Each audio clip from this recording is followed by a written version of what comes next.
In the first place, England were starting with a short pass from the goal kicks. England's centre-backs were split alongside the goalkeeper and England were in back three. England's full-back could push high due to the split of England's centre-backs. Senegal were pressing on with front two in the first place. Senegal's front two were operating central and narrow. The frontmen of Senegal were 3 down in front of England's backline. England's backline was split and Senegal's frontline was mostly operating centrally.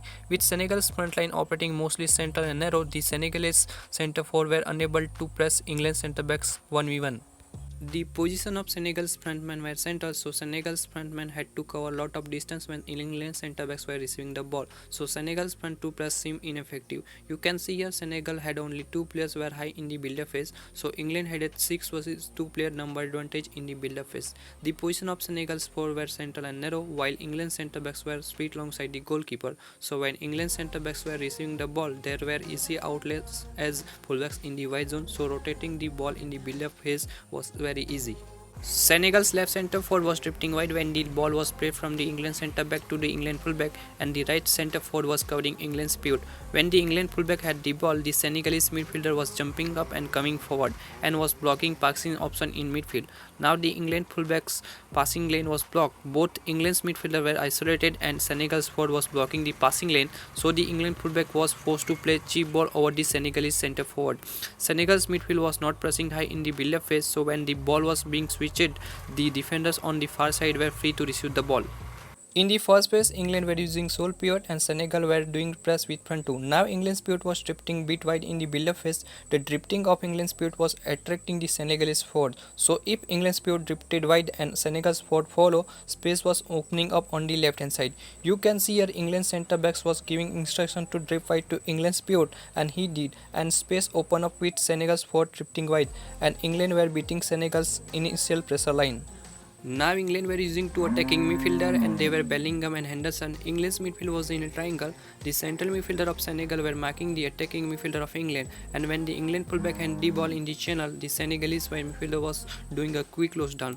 The England winger was operating wide and was ready to receive the ball, but the Senegalese fullback was following the England winger when the winger was receiving the ball. Now the Senegalese midfielder were drifting wide, so a 1 versus 1 situation between the England fullback and the attacking midfielder. So when there was a return pass from the winger, there was a chance to lose the ball position.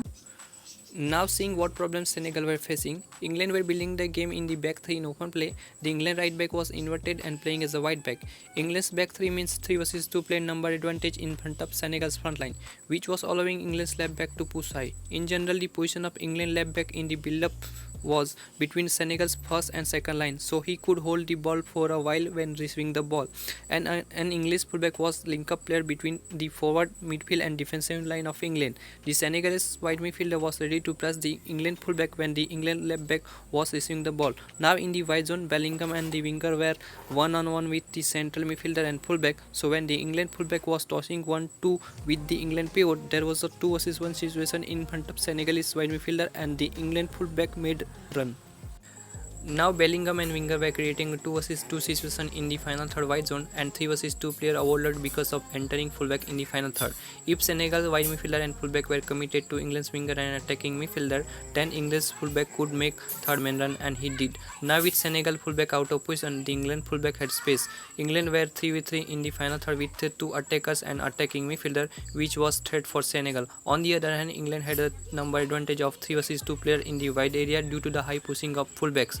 If Senegal midfield was penetrating and Senegal's central midfielder and fullback were committed to England's fullback and winger, space was being created in the left channel.